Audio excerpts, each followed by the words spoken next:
Good evening, good evening, good evening. It is so wonderful to be amongst my peers. You have no idea the stress that's happening over on Alpha Appalachia Parkway right now. I was trying to think of a way to sort of sum up what I've been experiencing up at the Capitol this year. And it's a bit of a modern day reference, but follow me. A lot of my colleagues are like Lady Gaga. And let me explain to you why.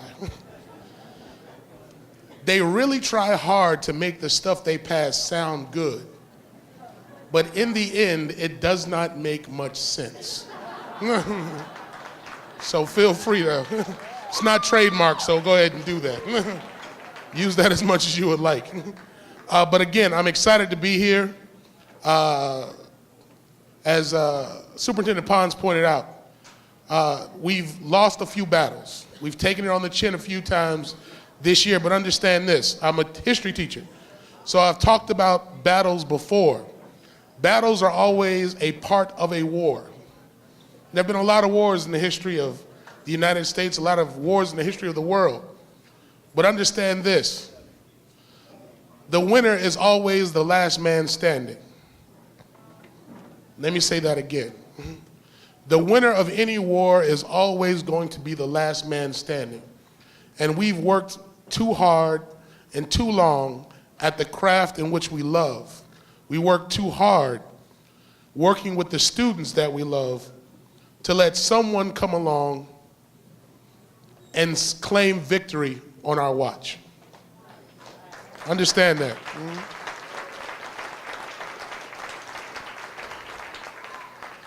You know, I've reflected on stories time and time again on the House floor and in committee, but I've seen the positive changes that good legislation can do, like the class size amendment. When I first started teaching, I was teaching to an auditorium of 250 students at a high school, trying to teach American history. You can imagine how difficult that was.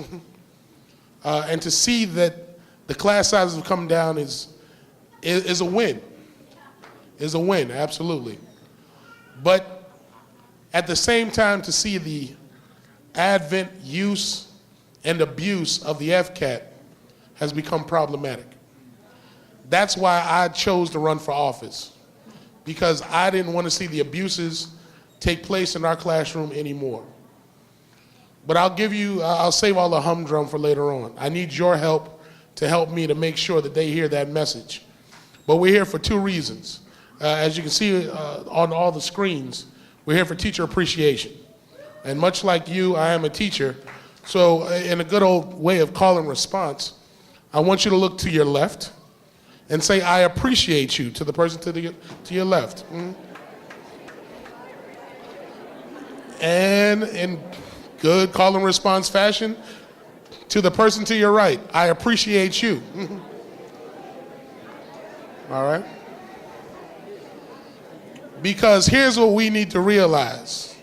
The second part of this event that we're at is in fact a rally. And President Andy Ford, when I was first elected, invited me to a rally in Orlando when we were trying to find out how to better fund education.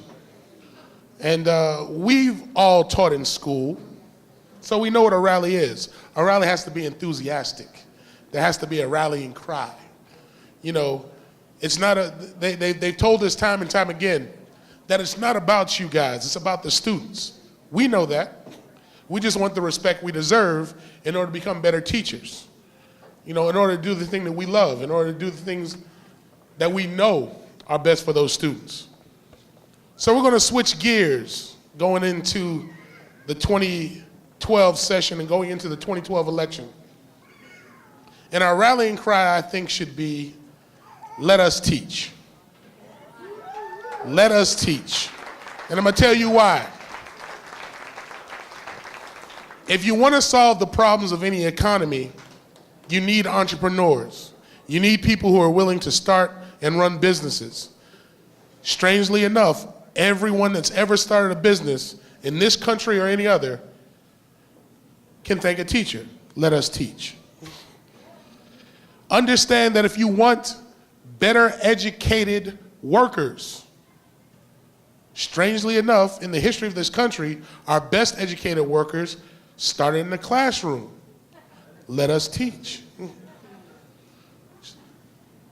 Hard to believe this, but in the history of education, in all the time that there has been public education, post-Civil War, public education, everyone that has ever contributed positively to this nation has come out of a classroom where there was a teacher. Let us teach. If the governor and the House of Representatives and the Senate understood that if they let us teach, they might just get out of all the problems that they've been trying to fix. Let us teach. Let us teach. You know how this pep rally thing goes. It's a slow build. Let us teach. Let us teach. Let us teach. There's a guy over there on the Capitol. He has an office on the plaza level, first floor. He's been a little deaf to what teachers have been saying, but I don't think he's been understanding the message.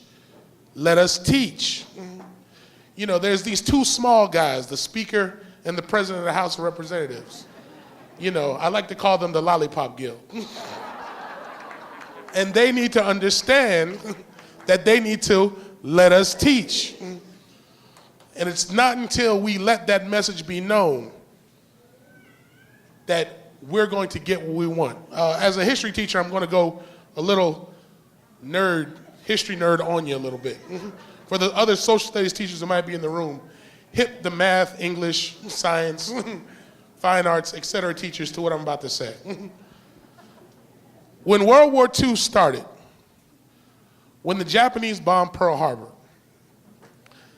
Admiral Hirohito was quoted as saying, "I think we've awakened a sleeping giant," when he referred to America.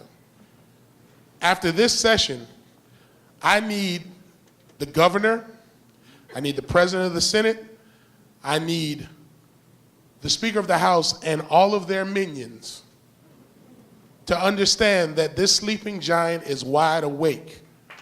And this sleeping giant wants to send a simple 3-word message, and it's not back to work. It's let us teach. Thank you.